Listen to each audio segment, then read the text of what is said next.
नमस्ते दोस्तों, स्वागत है आपका। तो आज केजरीवाल बहुत दिनों बाद जाने कहाँ से निकले हैं। तो निकलने के बाद उन्होंने अपना एक स्टूडेंट विंग स्टार्ट किया है, जिसका नाम उन्होंने रखा है ASAP।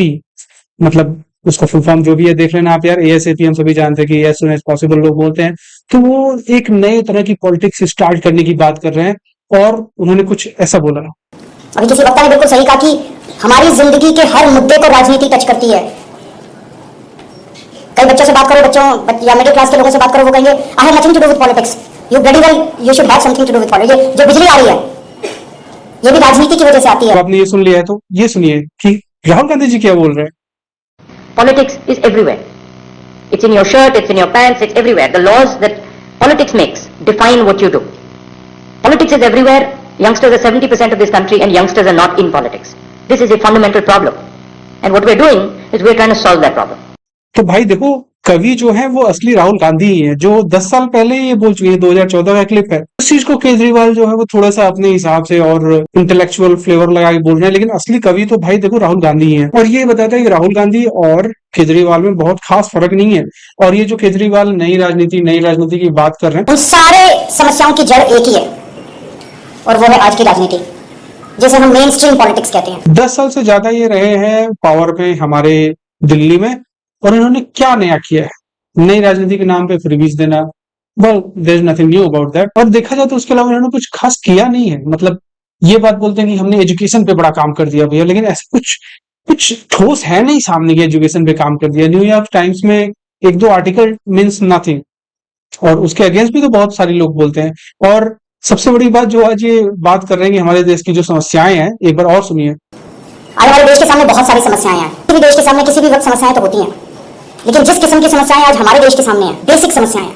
खाने को नहीं है, पढ़ाई नहीं है, कोई बीमार हो जाए तो इलाज नहीं है। 75 साल हो गए देश को आजाद हुए, अस्पताल नहीं है, दवाइयां नहीं है, सड़कें नहीं है, बेरोजगारी है। ये बोल रहे हैं कि हमारे देश में समस्याएं हैं, भुखमरी है, हेल्थ सर्विस नहीं है, पढ़ाई लिखाई नहीं हो पा रहा है, 50 तरह की चीजें बता रहे हैं। लेकिन ये नहीं बता रहे हैं कि इन्होंने पिछले 12 साल में 13 साल में किया क्या इसके लिए। तो ये बोल रहे हैं कि हम नई राजनीति लेके आएंगे, एग्जैक्ट सेम चीज जो उन्होंने 13 साल पहले बोला था। और मतलब जाने क्या क्या यार, इतनी बातें कैसे बोल जाता है आदमी, मुझे तो समझ नहीं आता। मतलब किसी को एक लिमिट होती है झूठ बोलने की यार, उसके बाद कहीं तो मन में अंदर कुछ तो फीलिंग आती होगी यार कि ये नहीं भाई, इससे ज्यादा मैं नहीं बोल सकता। बट लेकिन शायद ऐसे ही लोगों को ढीठ बोला गया है कि भाई अब कुछ भी बोल लो, मैं तो वही करूंगा जो मेरा मन करेगा, और मैं एग्जैक्ट वही चीज करूंगा जो लोग हमेशा से करते हैं। मैं मतलब मुझे नहीं पता ये नई राजनीति कैसे करेंगे। लालू यादव के साथ मिलकर नई राजनीति करेंगे कि राहुल गांधी के साथ मिलकर नई राजनीति करेंगे, क्योंकि बात तो दोनों सेम ही कर रहे हैं। तो आज मैं सोचता हूँ कि देखिए, जब 2012 आया था, 2012-13 जब ये स्टार्ट हुआ था एजुटेशन, और उस समय मैं कॉलेज में था, और उस समय यार मैं केजरीवाल को बहुत बड़ा फैन हुआ करता था। और इस वजह से मुझे लगता है कि थोड़ा सा और दुख होता है कि यार ये आदमी, ये प्राणी इतना झूठ कैसे बोल लेता है। सीरियसली में इतने झूठ बोलता है, इतने झूठ बोलता है। ये मतलब पाकिस्तान को फेल कर देगा ये आदमी झूठ बोलने में।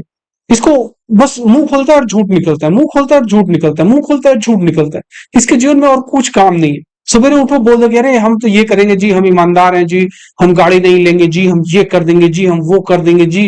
और फिर भाई साहब जब सीएम बने तो उन्होंने वो सारे काम किए जो सारे सीएम करते हैं। तो समस्याएं देश की नहीं है, समस्याएं केजरीवाल जी आपकी हैं। आपके पास बस एक गवर्नमेंट बची है पंजाब में, और आपको अच्छी तरह पता है कि वो गवर्नमेंट गई ना भाई, लग गया। और है क्या आपके पास? वैसे आपने बहुत कुछ अचीव कर लिया। आप अगर IRS ऑफिसर रह के रिटायर हो जाते तो आप इतना अचीव नहीं कर पाते जितना आपने अब अचीव कर लिया। लेकिन मुझे अब ये नहीं समझ में आ रहा है कि आप इस चीज को आगे कैसे बढ़ाएंगे। क्या है आपके पास नया जो आप नई पॉलिटिक्स बोल रहे हैं? क्या नया है? कैपिटलिज्म से आप नफरत करते हैं, सोशलिज्म ही आपको करना है, आपको सबको सब कुछ फ्री में देना है। What's knew about it? मुझे नहीं पता इसमें क्या नया है। मैं भी आऊं, मुझे सीएम बना दो यार, मैं सबको सब कुछ फ्री कर दूंगा। Who cares? मतलब मुझे सीएम बना दो यार, मैं सीरियसली मैं बता रहा हूँ। सबके अकाउंट में 10-10 हजार रुपए महीने, सबको एक एक फरारी, और क्या चाहिए भाई? जो चाहिए सब मैं दे रहा हूँ, मुझे बना दो सीएम। भाई देखो ऐसे नहीं होता है, मेरे जेब से नहीं जा रहे हैं पैसे। जो सीएम बनता है उसके भी जेब से नहीं जाते हैं पैसे। आप गड्ढा खोद के अगले जनरेशन के लिए छोड़ के जाने का प्रयास कर रहे हैं। अगला जनरेशन आएगा फिर बोलेगा भाई यार ये गड्ढा खोद के चलेगा, तब तक तो आप इंजॉय करके लाइफ मर चुके होंगे। आपको भविष्य में कुछ अच्छा करना है, उसके लिए कुछ अच्छी चीजें करनी पड़ेंगी यार। Kejriwal ji come on man, मतलब अब तो आपसे कोई उम्मीद है नहीं, और बस मैं वेट कर रहा हूँ कि आपकी पार्टी कब घुटते घुटते मर जाएगी।